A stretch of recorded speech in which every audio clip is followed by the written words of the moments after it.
Hello and welcome to another episode of WBGU Cooks. I'm your host Tina Simon, and today we are creating fantastic recipes with Falcon Foodies. These guests are the chefs and cuisine enthusiasts of Bowling Green State University. Here with me is Cecilia Castellano, Vice President for Enrollment. Cecilia, what are we making today? Hi, Tina. Hi, welcome. Thank you for having me. So I'm going to make a family dish called spatini. It's an Italian dish. It's traditionally a Sicilian dish, and my father's family is Sicilian, and so I'm going to make a family recipe. So you're going to teach us how to, quick and easy? It's super quick and easy, and that's what I like when I cook, is I like things that are easy and also can be prepped ahead of time. It's a great, elegant dish that takes no time. It is. I'm super excited to show it to you all. Well, let's get started. And this is your handy dandy little chopper. So I like this food chopper. If you don't have a food chopper, this is one thing I think you should have. So when you are cooking, I've already cut up the celery. You need 1 cup of celery, and then I usually just chop. That does do a nice job. Yep. So do you use just onions, pretty much anything? So for the filling, we're going to use a cup of celery and a cup of onion, and then some Italian diced and chopped tomatoes, which I buy in a can ahead of time and drain them. And so the first step is to just chop up your celery, and you boil it for just a couple minutes so that it gets tender, and then we'll saute the onions. So I'm going to chop this up for you. So when you have this for holiday, is it an Italian theme? It is. That's because a lot of people do that. Even if you're not Italian, I've heard of people that make what. So what else do you serve with it? Yep. So I like to serve this, and this is actually ready to go in. You're going to want to chop it, as fine or as chunky as you want, and this is ready to go in. Yeah, let's go ahead and put that in, and then we can talk a little more. Okay.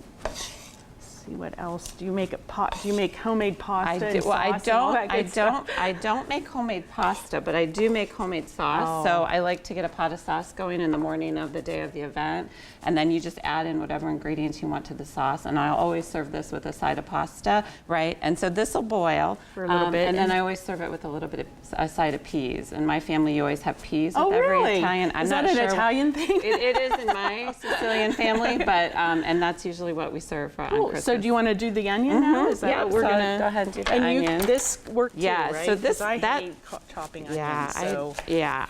This also works for onion. It's fantastic. So we had a cup of celery here, and how much onion are we gonna put in? We're gonna do a cup of onion as well, right? And you just chop it up into chunks that would. Yep. So I cut it down a little bit. You can leave it chunkier, but I've found that it's easier. And then the more you chop, the finer it gets, right? So. Yeah, that is. Yep, and if you don't have a food chopper, you can just dice it. I'm always in a rush. I'm always busy, so I find. Plus, you don't get the tears then. That's the thing with the onion. It's the tears. It is. So I'm told if you cut an onion from the root side, you won't get as many tears, but I usually cry every time I cut an onion. Okay, so this is also ready, and I think the celery's ready if we want to go ahead. Here we're gonna. And I need a little. You just take a little bit of olive oil. Olive oil. Mm-hmm. Yeah. And we're gonna get this going. Low, high. Okay, so put this on maybe medium. If you have a gas, you can just turn it on medium a little bit ahead of time, and on an electric stove.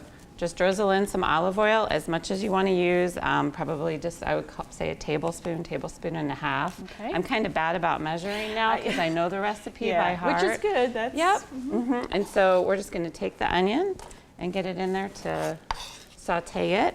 The celery's boiled, and so the celery is going to be tender, and that's just why you boil that celery. One thing I love about this dish is that it's really colorful. Once we get this sauteed for a little bit, and we'll add the diced tomatoes in there, it's really colorful. So then how long? You just saute it until it gets soft? Yep. We're going to saute it till it gets soft, and you'll see the onions change colors a little bit, and it'll be good to go. So how did you get to BGSU? Yeah, so actually I came to Bowling Green from Dayton, Ohio.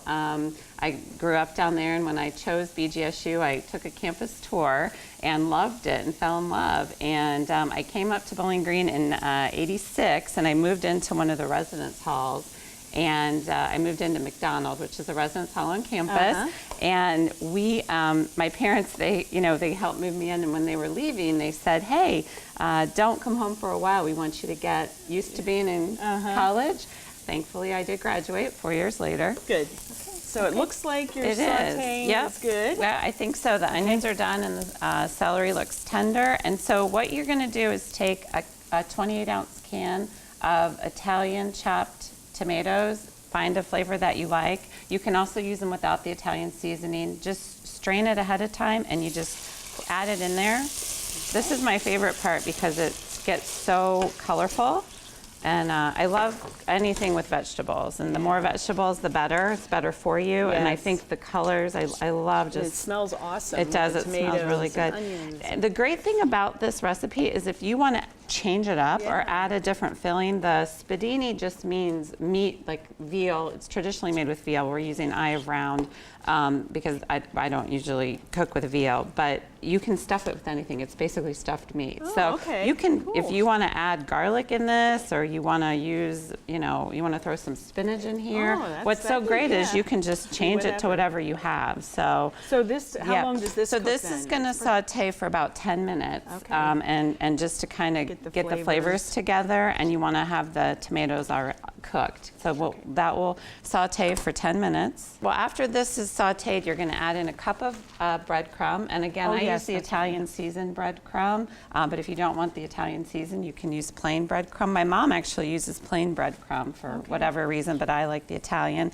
And then a cup of Parmesan cheese, or you can use the Parmesan and Reggiano cheese. I use it finely grated to throw it in there, but you also could use the shredded. So we'll do that, and that'll make the filling. So it's really easy. Once you have everything chopped, it just kind of takes over from there, and it's starting to simmer nice right here. Okay, well, so why don't we go ahead and add... Yep, so you just add the cup of breadcrumbs, and you'll see it'll start to thicken up a little bit. And this you use but you can use fresh? Yeah, so I have the grated, but you can use the shredded if you want. You can use fresh. Again, I like things quick and easy. Really does thicken up. Yeah, and it just thickens up really, really nicely. And so this is going to be our filling, and we're going to... So you said eye of round, and tell me about this. So I have a great butcher that I call that has come to know me. I usually get eye of round, and for one tray, we're going to make a full cookie sheet. We use, you need about 2.5 pounds. And that serves? That will probably serve 8 or 9 adults. The trick is to get the butcher to slice the meat about 1/8 to 1/4 inch thin, because that way they cook quickly and they kind of melt in your mouth. You don't want them too thick. So if you want to double the recipe, and usually when I make this, I double the recipe because then you can freeze it. And so you'll have, so I'll make it at Christmas, then I'll bring it out again and have people over in January, and they'll think they're very special because I've made this fantastic meal. So yep, so this is great and ready to be. So let's see how you put all this together. I'll grab a cookie sheet. So what we're going to do, and so we've sprayed the cookie sheet with cooking spray or an olive oil cooking spray. You're going to take breadcrumbs and Parmesan cheese and just mix them together. You can use as much or as little as you want. This will be coat the outside, and we have some olive oil in this for dipping. And so the cut of meat, again, eye around, it's cut about 1/2 inch thin. And it needs to, I'm assuming it needs to be eye round. Is that I've always used eye of round. If there's a different cut of meat that your butcher recommends or that you're aware, you could try. Like in Sicily, it's actually made with veal. And I typically don't eat veal. And I've never cooked with veal, but you can do it with veal. You're just going to take about a tablespoon and put it in the center, and then you roll it. And it's kind of fun to do. When my girls were little, they would help me roll it. Now they just sit around and watch me. But then you've got it kind of rolled together. You pinch it together. You just dip it in the olive oil. This is where you get a little messy. And that's okay. And then you dredge it in the flour, or the breadcrumb and the cheese mixture. And that's it. And you just lay it down. So we're going to roll a couple more. We're going to roll a couple more. Yep. So you are in charge of enrollment at BGSU. So that means you know all the good stuff about BGSU. So tell our viewers why they should come to BGSU, why they should encourage their children, grandchildren, neighbors, friends. Yep. So I think Bowling Green, we really pride ourselves on a community where you can belong. And we have small personalized classes. Our faculty are really engaged with students. You can get involved in your passions or find new passions. There's over 350 student organizations. We have 200 majors. We also say that you can stand out. So when you're ready to really shine, you want to maybe do an internship or you want to do research. In fact, which is how we do what we do here with That's students right. that are behind the camera. That's in right. fact, today we have students behind Yes. the camera. So. Yes, you can get involved in that, and then we prepare our students for life to go far. And so we have alumni, 185,000 alumni all over the world. They're doing good in their community. They're excelling in their careers. We have a great opportunity for students to, graduate in 4 years, having had a robust experience both in and outside of the classroom. We have strong academic programs, 200 different majors, great honors college. So I would encourage anyone who's thinking about it. And a large university in a small town, Yes. a small setting. Well, That's and the what I think community is. of Bowling Yes, Green. yes. I love Bowling Green, Ohio. Yes. It's just become home, and I think it's a great environment. You can walk to downtown Yes, Bowling Green, right. but then you're close to a bigger city that's if you right, want to yeah. go up to Toledo or an hour from Detroit. So there's a lot of opportunity, and so yeah. Okay, well, let's finish. I'm anxious to try this. Yeah. So we would fill all this up. Now then what? Yeah, so this is great. We would fill this tray. You can freeze these if you want to make them ahead of time and just put some foil down and Okay. cover them with foil and freeze them. When you take them out, put them back on the tray and cook them, and you bake them in the oven at 375. You bake them for about 10 minutes, and then you flip them over. If they're frozen, they might take a little bit longer. You flip them over, and they're ready to serve. Okay, well, we have some that have We already do. been cooked. So Yes. here are the pot holders. If you Great. get those out, Okay. I'm going to get a plate so that we can taste. And we'll set this down. Okay, and I'll let you Yep. do the honors. Yeah, so they have fallen apart. If you start with them upside, you can get them down, but they're just as good. Yep, there you go. So Tina. you say that They're- these melt in your mouth. They should melt in your mouth if everything went well. Okay, well, I'm going to taste it. Very hot. They're really good. Yeah. That is awesome. good. Quick, Yes. easy, elegant for a dinner Yes. party. Make it with some pasta. Yep. Perfect. Thank you, Cecilia. I'm so you. happy you joined us Thank today you. and sharing your delicious family recipe. Stick around. We'll be right back with another Falcon Foodie here on WBGU Cooks. Hi, I'm Steve Kendall, Director of Programming at WBGU-TV. I hope you're enjoying today's episode of Falcon Foodies. If you like this type of local programming, please make a pledge of support now to ensure that we can bring you more shows like this to enjoy. Making a pledge is easy. Just call 1-800-410-2727 or go online to WBGU.org. Answer a few simple questions and let us know what great thank you gift you'd like to receive. With a pledge of $40, you can receive a set of recipe cards that features the dishes prepared on today's program. You'll also receive a Best WBGU cookbook and a WBGU wooden spoon. Pledge $75 to receive the recipe cards, the Best of WBGU cookbook, the wooden spoon, and access to our streaming service Passport. For $250, receive 10 WBGU cookbooks, the recipe cards, the wooden spoon, and Passport access.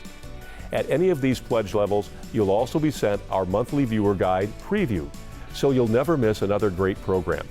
So please call 1-800-410-2727 or go online to WBGU.org to pledge. Let us know you appreciate great local programming like WBGU Cooks, Falcon Foodies. Welcome back to our Falcon Foodie edition of WBGU Cooks. Here now is Chef Jared Dreyer, who works as a chef and culinary instructor at BGSU. Jared, what do you have for us today? Today we're taking a little classic spin on a classic dish. We're doing a ham loaf, but instead of mixing it with just ground ham and ground pork, we're going to throw in a little chorizo.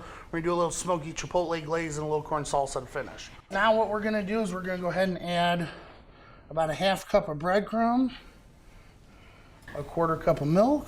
So I think it's interesting you do measure, because a lot of people, just... I do, especially when... If I were to do this at home, I probably wouldn't. Yeah. But whenever I'm showing people how to do things, I think that measuring and establishing a standard is very important. Yeah, I agree. And what is that? And then this is just some whisked egg. We need about a large egg. Most of your large eggs have about 3 ounces of liquid to them, so it's about a tablespoon and some change. So all I'm doing right now is just mixing it by hand. You want to make sure that you mix it real well, just like you'd mix any meatloaf. And with your hands, the best. Yes. Even though it gets messy. Yes, even though it gets messy, and you can use a mixer if you don't feel like getting your hands dirty. So now what we're looking for is just this real nice texture here, where it's still a little moist from all the extra moisture we've added to it, but it'll pull away from the bowl and it'll come off in a ball. Okay. So then what we're going to do here is we're going to add it onto our parchment paper. So what we're going to do is just roll that up and kind of crimp the ends a little bit. I've got it wrapped in our parchment. And then we're just going to go ahead and wrap it in our foil.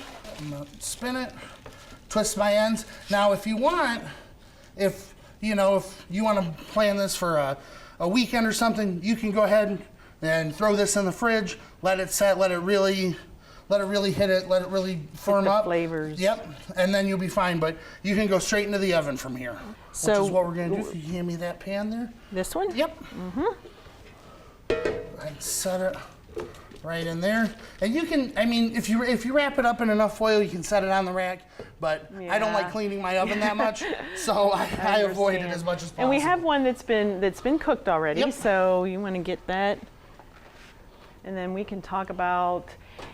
You've been worked at a butcher. Yep. You teach classes. You do it all. Let it rest. So we were talking earlier. You even teach people to use a knife. Mm-hmm. Yep. We do basic knife skills, which is always interesting in the sense of that you get some people that are gung ho and they're I want to learn how to do this, and you get other people who are like, well, I should know how to do this, but it looks intimidating when you watch. If you watch cooking shows, you're probably going to do that today. It looks like it would be hard, and I try to do the hand thing, and I haven't been trained professionally. It requires a lot of patience and a lot of practice. So that was apple cider vinegar. Apple cider vinegar, yeah. You can use rice wine vinegar too. I prefer, especially since we're using primarily pork, I prefer to use sweeter side vinegars, so rice wine, cider, because it really interacts well with pork. Okay, we got our ketchup. Got our ketchup, which is standard with any ground meat. Any ground meat glaze, you have to have ketchup. So did your grandmother cook? Your mother? Did you learn to cook? My grandmother cooked one of my grandmothers cooked all the time. She'd go to work.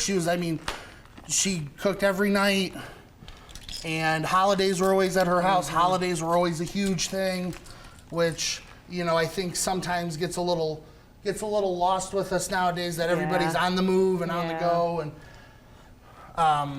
holidays were always a big thing.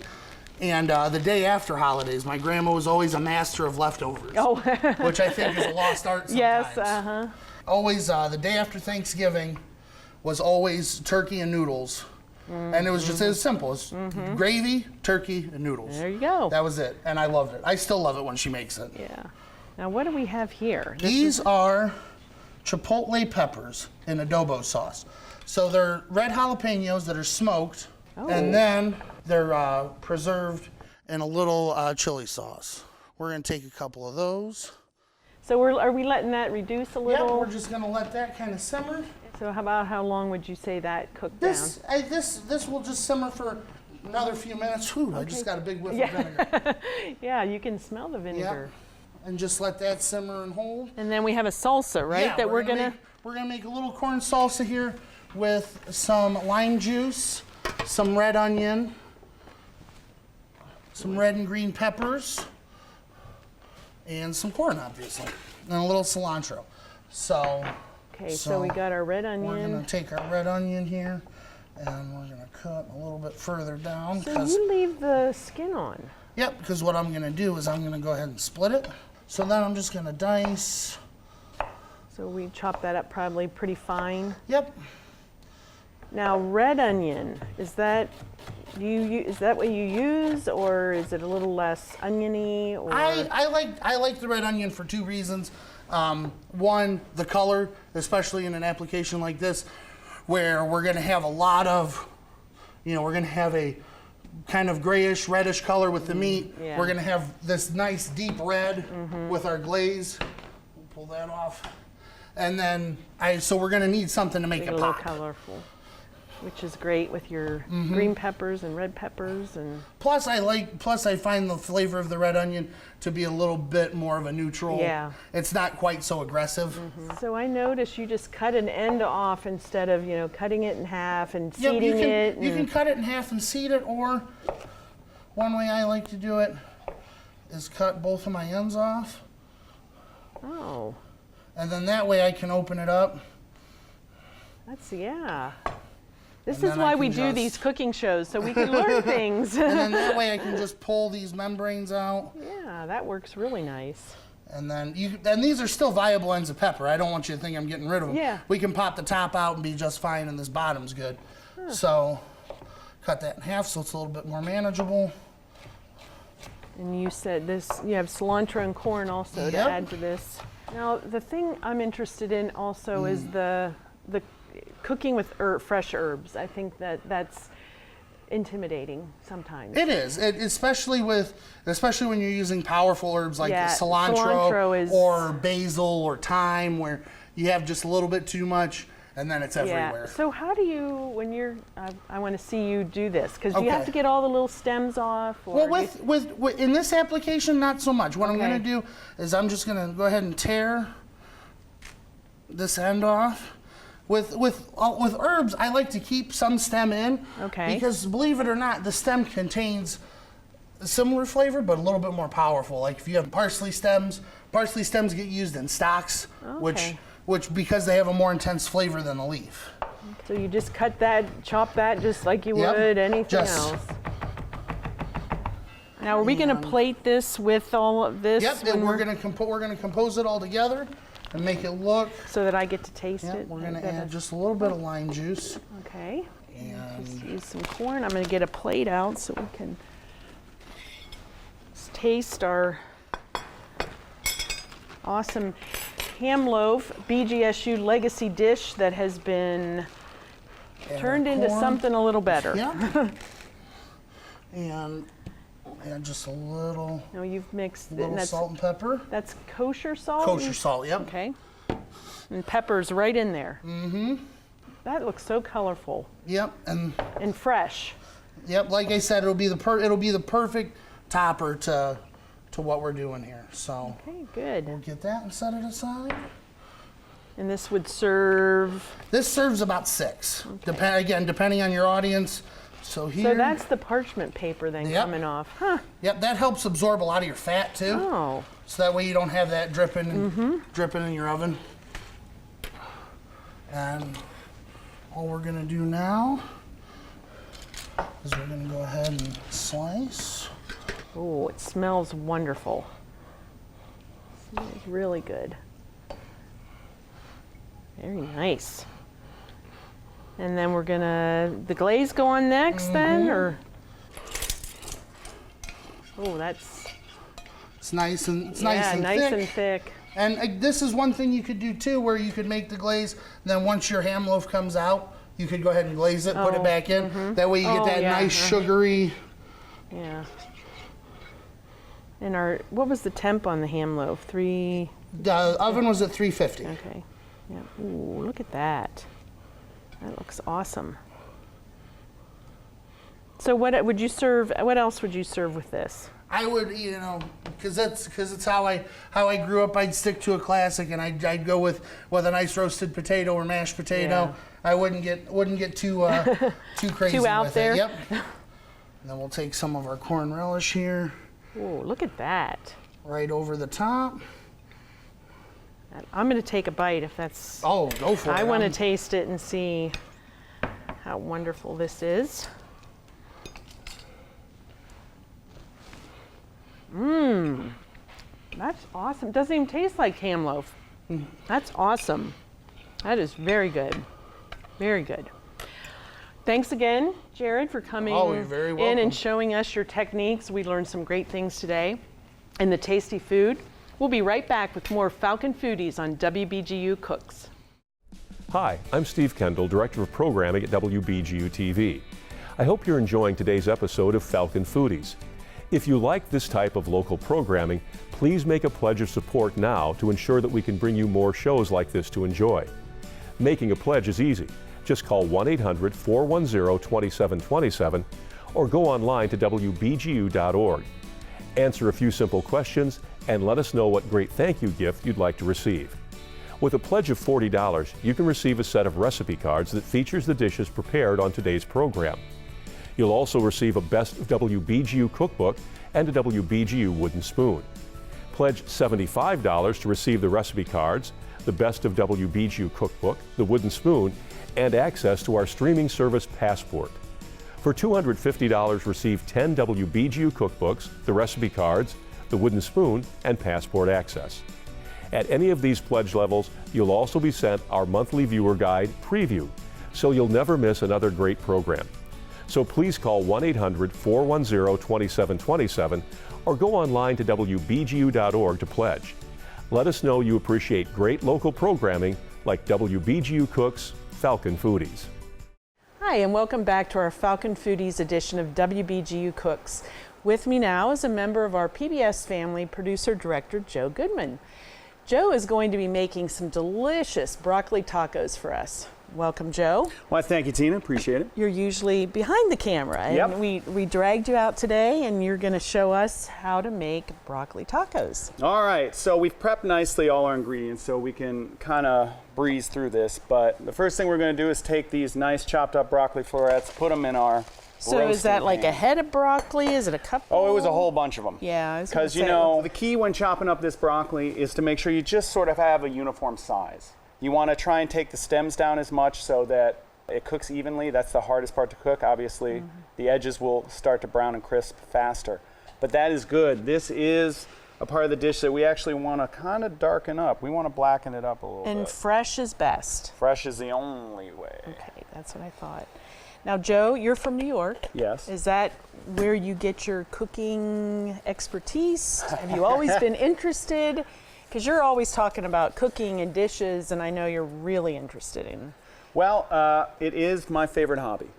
Okay. Because there's no better hobby than the one that you get to enjoy and eat after the fact. That is so true. a little oregano, a little salt, we'll add a little cumin on top. Now, I've never been big on measuring. That's the other reason I like cooking. Yes. As opposed to baking. But you don't have to. You can eyeball. You can have some fun. Now, Like, oh, we'll just sprinkle some baking is a little different. But that's why I don't do it. When you cook, you can, and that's why I try to tell people, just try it. Oh, yeah. I mean, it's all about experimenting. Yes. Worst case, you get one bad dish. Yeah. Then you know what you want to change and you try it again. That's right. Yep. It's a lot of fun. A little chipotle pepper here. Be careful with this one. It does have some heat, but it gives it a lovely smoky flavor. So have you always been cooking then? Did you just all of a sudden one day say, I want to feed myself, so I'm going to learn how to cook? Well, it's a twofold thing. One, at one point in college, I did work as a short order cook at Denny's. Oh. So actually a little And bit you of that decided black I don't pepper, want to too. do that? Well, it got me skills. What that got me is skills, in particular the ability to make 400 eggs in about 6 minutes. Oh. But you know, those breakfast rushes can be intense. But it just got me skills. And then when I was still living in the city and doing all that stuff, you had to feed yourself. So I would do simple stuff. It sort of went in ebbs and flows. I would get those frozen pizzas and then I would top it with extra stuff, make it something special. Yep. And then I met my wife, my now wife, and I wanted to impress her. Oh, there you So go. I started cooking dishes to impress her. And then I wanted to keep her. So I kept cooking dishes to impress her. And it's just grown from there, and I just really enjoy it. There we go. We'll throw that in the oven. Now that's at 400 and... Yep. 400, and that'll take 30 minutes or so. Okay, so we got our broccoli. And you know what? This would be good for a meatless Monday. That's exactly the idea. A lot of people get uncomfortable with the idea, or they think they won't be full, or they won't be satisfied, and we are here today to remove that doubt from people's minds, because this is the dish that actually got us eating a lot of vegetarian. We're not purely vegetarian. We're what I like to call a meat reductionist. We just try and eat less meat. And Which so we all could do. Exactly. It's good for your body. It's good for the earth. Everybody's happy. So we got a little olive oil in the pan. We had this preheating. We'll get some chopped yellow onion in. So are you know the knife skills and everything? You're good at the knife and Still got them all. That's good. So how long are we going to cook the Well, we just want to sweat these onions for a little bit. They're starting to get a little bit of color, starting to get a little translucent. And because they're going to cook down for a while with the beans, we don't necessarily have to take them as far as we would if this was it. Okay. So, in the essence of time, we will just move on, get a little garlic in there. So is that like a couple cloves of garlic? Yeah, I put 2 in here. You can put as many as you want. To your taste, yes. Yeah. Oh, yeah. So we have the garlic going for about a minute. Ooh, smells real good. So let's get the beans in. This is just a can of black beans that we drained and rinsed. And you're actually cooking those down and smashing them up a little bit, you said. Once we get the liquid in. Sometimes you just put the beans on, on the tacos. Well, the idea being, once we get this here veggie stock in, and we let it kind of go, that's a little... And you're just about covering everything, it looks like. Yep, never, again, we don't measure here. Yeah. It was fun. We actually did a team building with our staff, and we'll meet one of the chefs, and we did a cooking thing with our team, and I thought that was fun to see. Some people have never been in the kitchen, and some people, like yourself, were able to just run with it, and so I think everybody learned something from it. And we made it out with all our appendages. Yeah, nobody got hurt. And everything was edible. And it was good food. It was good food. And actually, to that end, it inspired me. Oh. Because we made fresh tortillas, and I had never done that before. Yeah. So I started doing it. Which were very simple. I mean, So it seems simple. like, oh. So I bought a tortilla press myself, and I pressed these out this morning. Real simple. All you need is to get masa harina, which is just basically corn flour, but there's a process behind it. But you can get it in... Super easy to get. It's in the Kroger. No worries there. And all it takes is a little bit of salt and some water. You just mix it until you get sort of a soft, wet dough.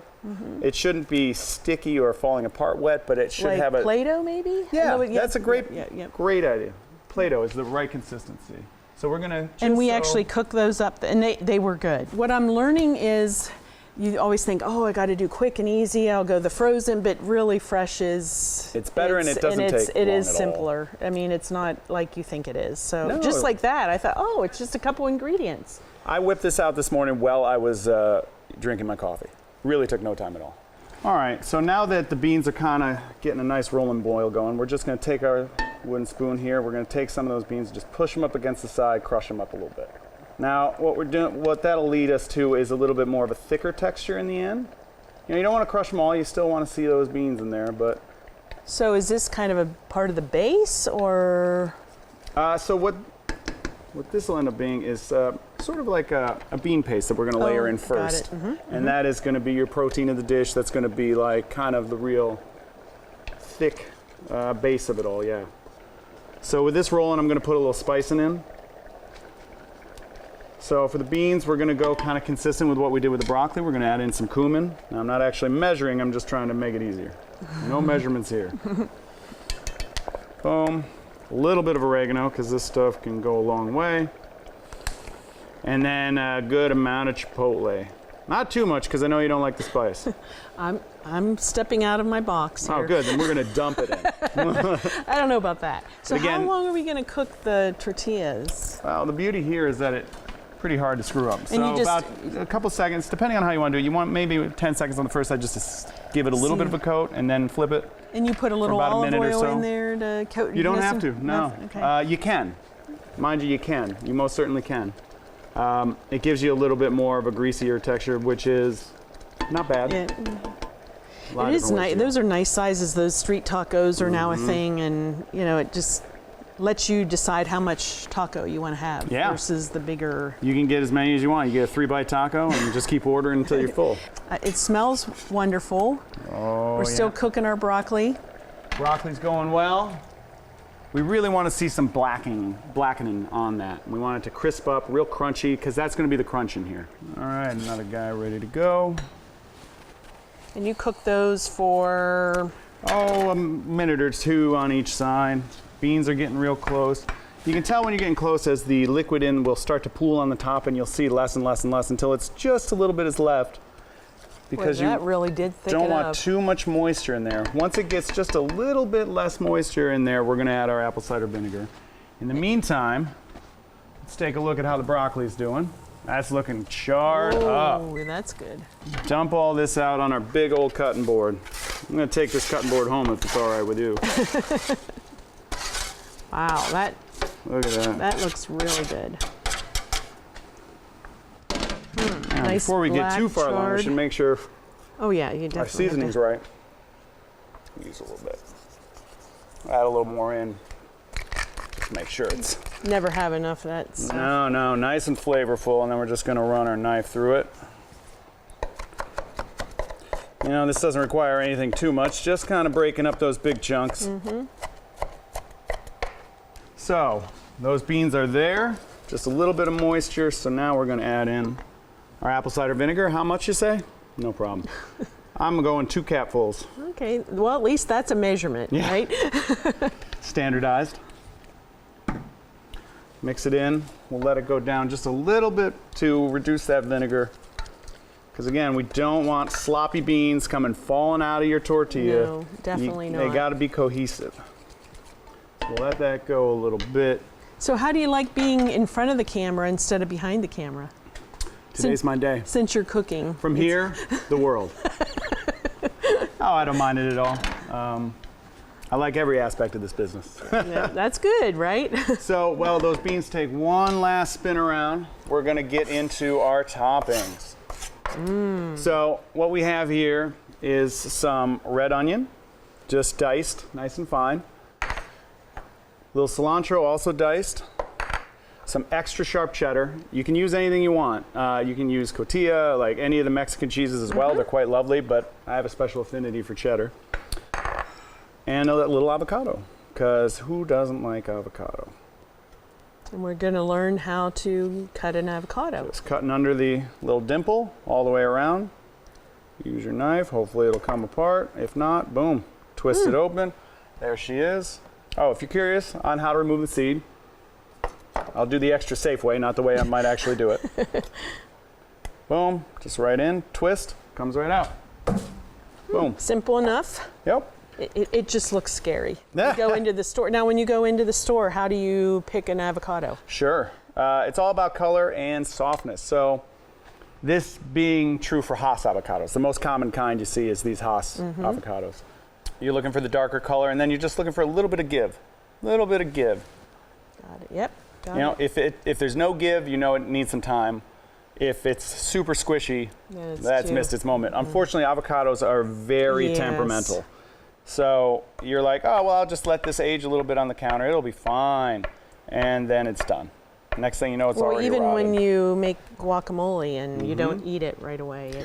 Oh, well, what that is just oxidation. yeah. And a good way to counter that is with citrus. So if I want to Got preserve this also, I can take a bit of my lime, put it on the edges there, will and it'll help. prevent browning to Good. some degree. I mean, it's not foolproof.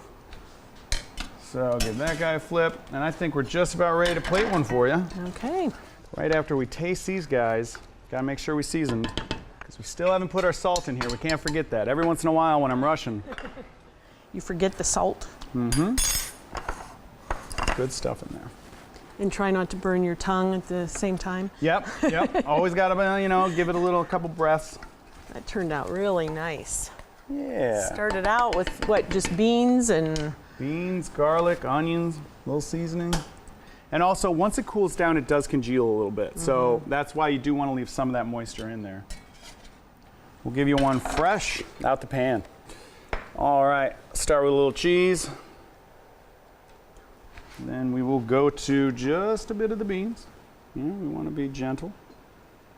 Because these are the small little taco shells. We can't put you too much in there. it's hard to not fill it. Right.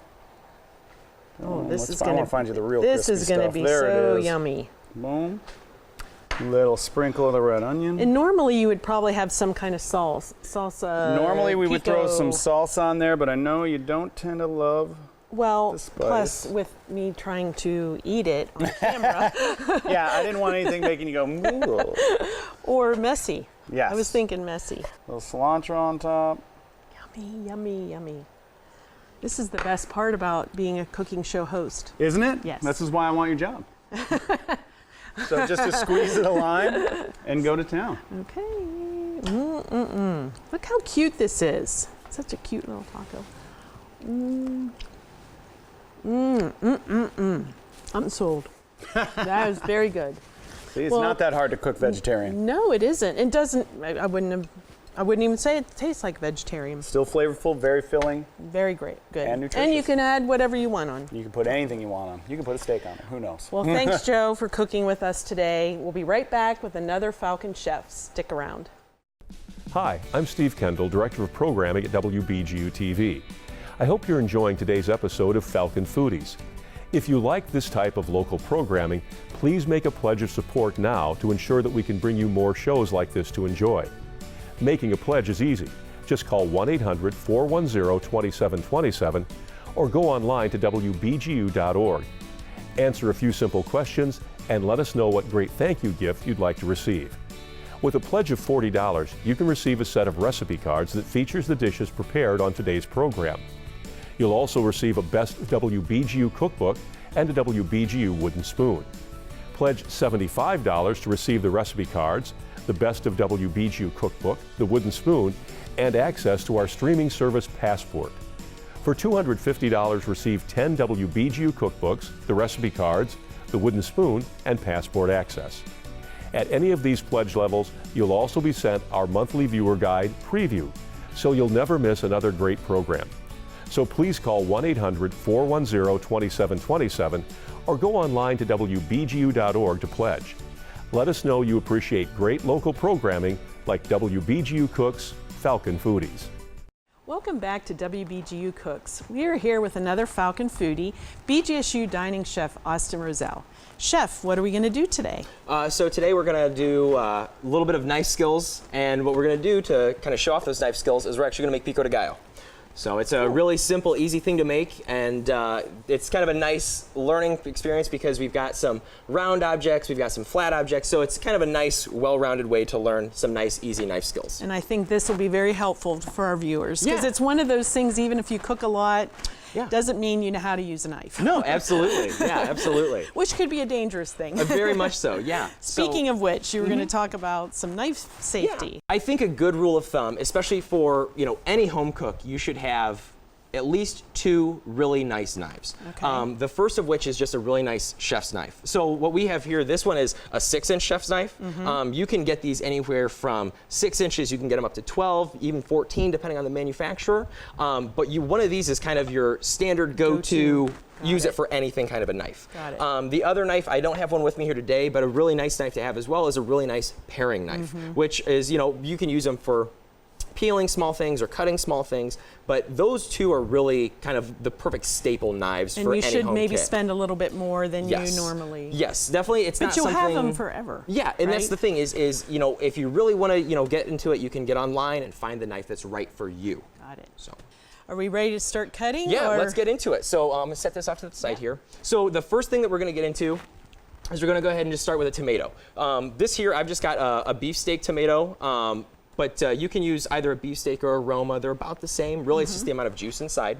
And we're going to use a serrated knife for this. And as you'll notice, obviously this is round. It's kind of hard to cut. So the easiest thing to do is roll it up on its side, and we're just going to cut off this top part that's got the stem here.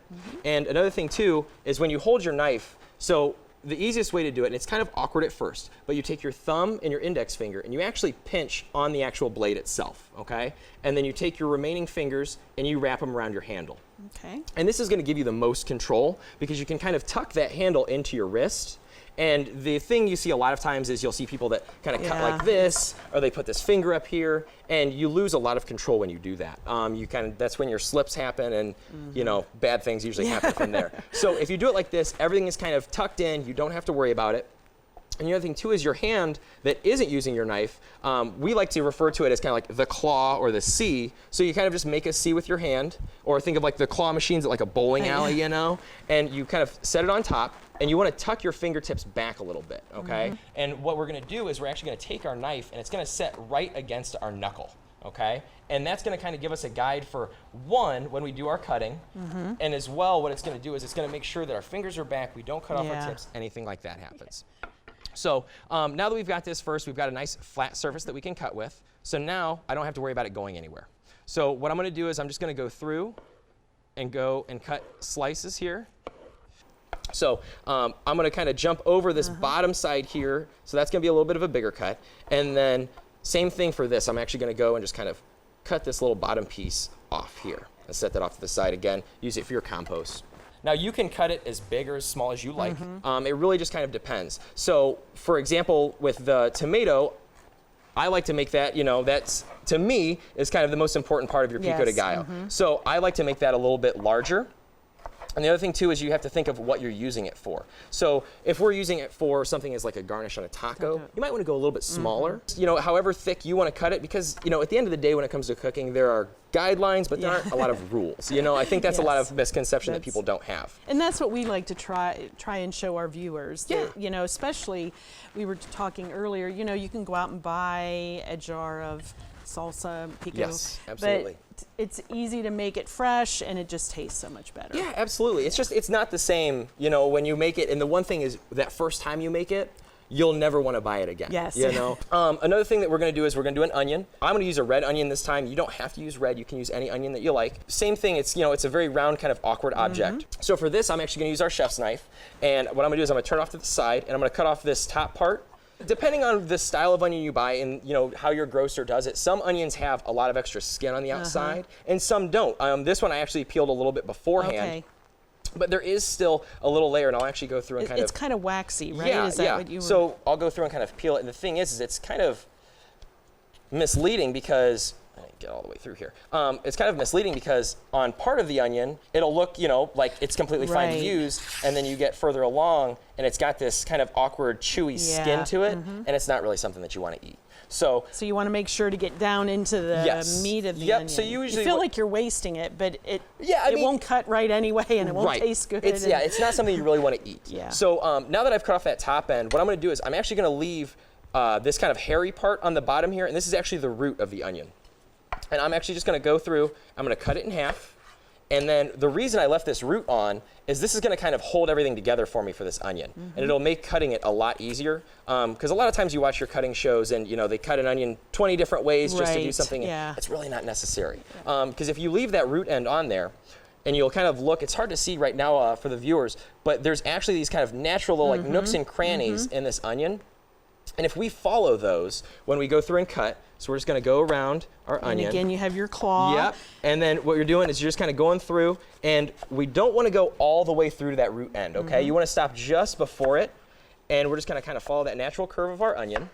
And again, you can cut this as large or as small as you like. We're just going to go all the way around here. You make it look so simple. I've cut an onion or two in my time. I need to go home and practice. Yeah. So now that we've got these little, these kind of fingers, if you will, again, we're just going to do a 90-degree turn, and then we're just going to go the opposite direction.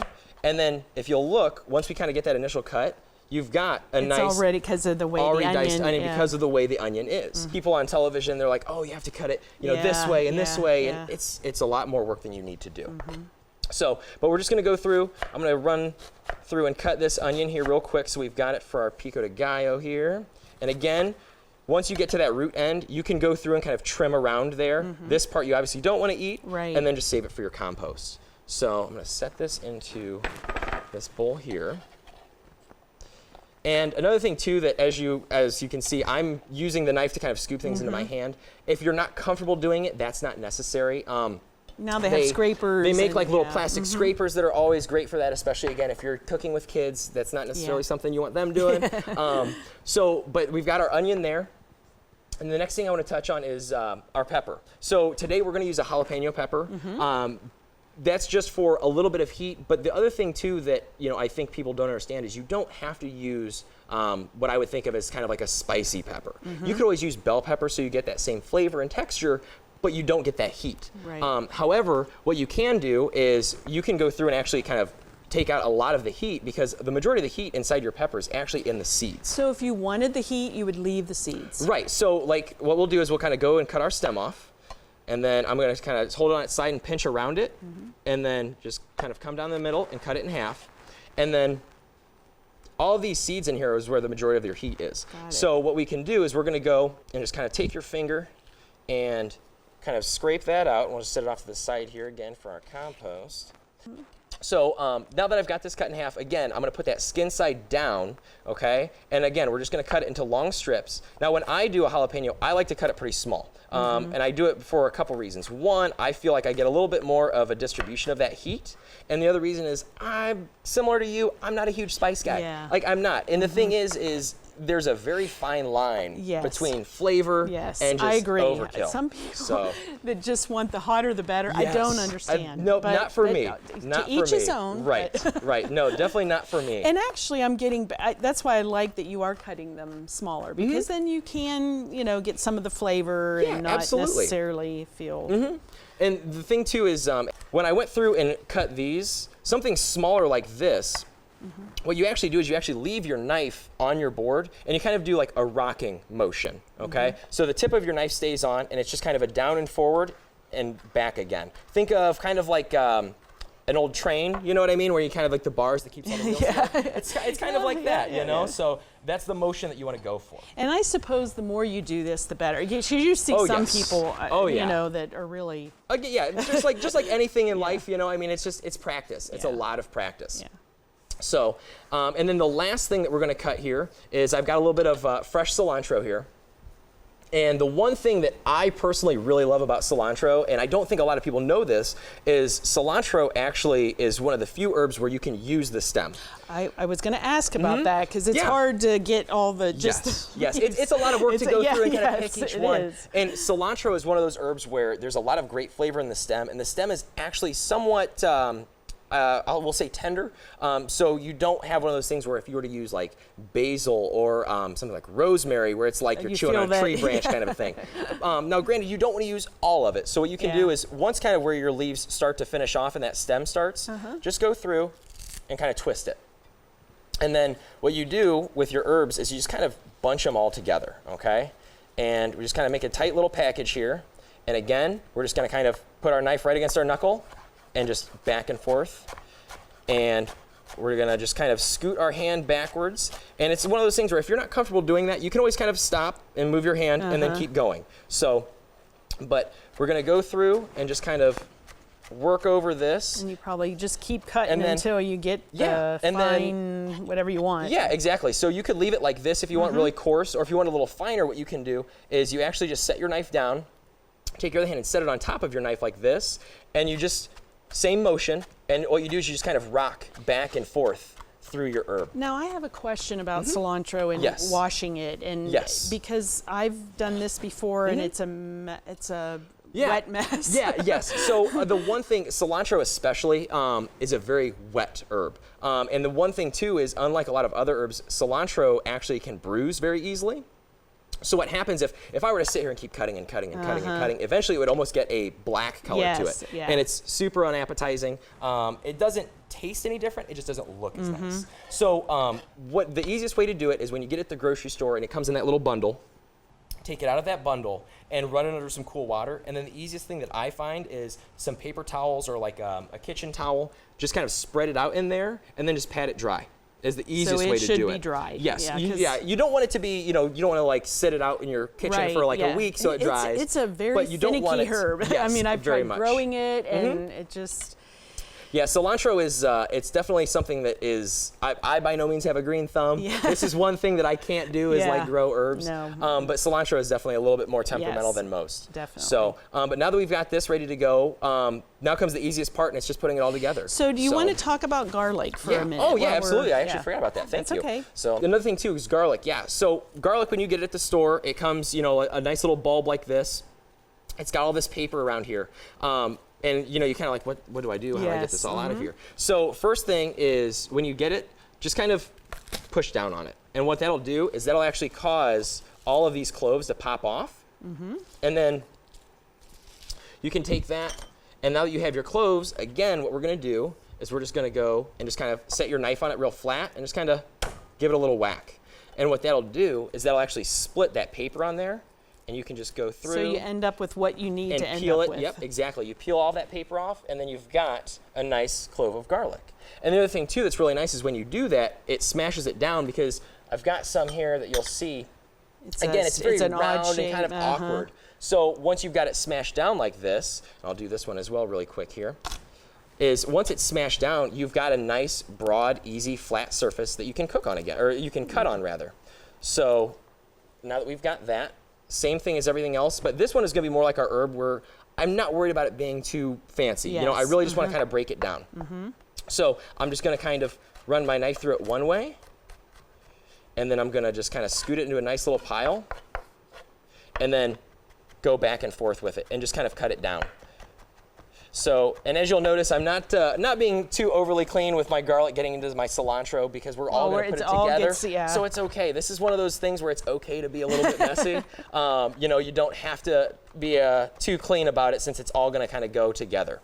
Well, before we put all this together, Yeah. I thought we'd talk a minute about the teaching kitchen here at BGSU. Yeah, absolutely.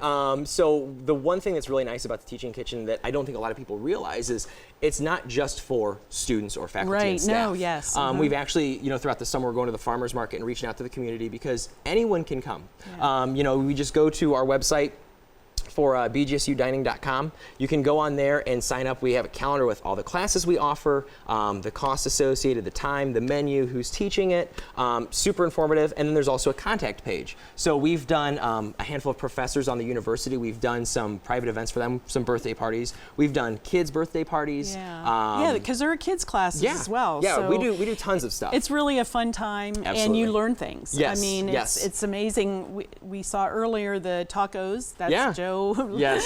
he got something out of that class. Yeah, absolutely. It's a lot of fun. So let's go ahead, and the easiest thing now is, like I said, it's just kind of putting everything together. So we've got some diced tomatoes there. Go ahead.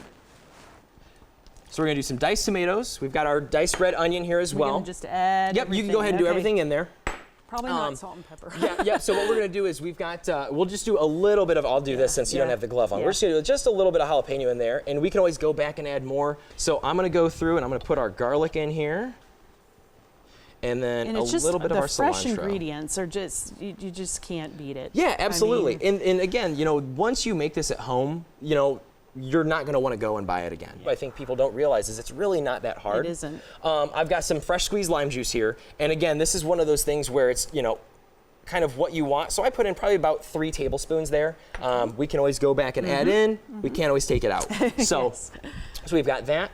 Here's a spatula. If you want to kind of give that a go for me real quick. And then the last thing that we'll do is a little bit of salt and pepper in there at the very end.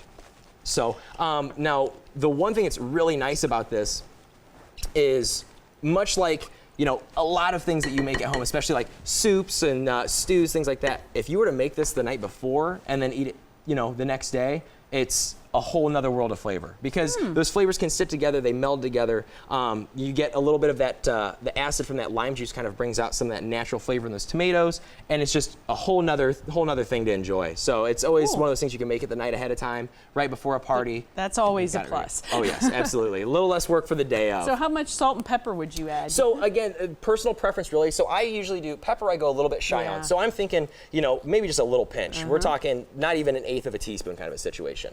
And then I do a little bit heavier on the salt. So I'm thinking more of like maybe not a tablespoon. I'm sorry, a teaspoon or so. Just a little bit in there.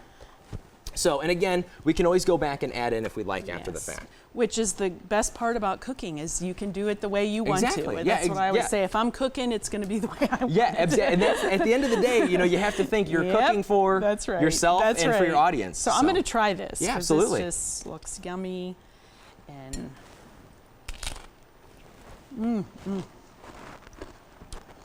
great flavor. Yeah.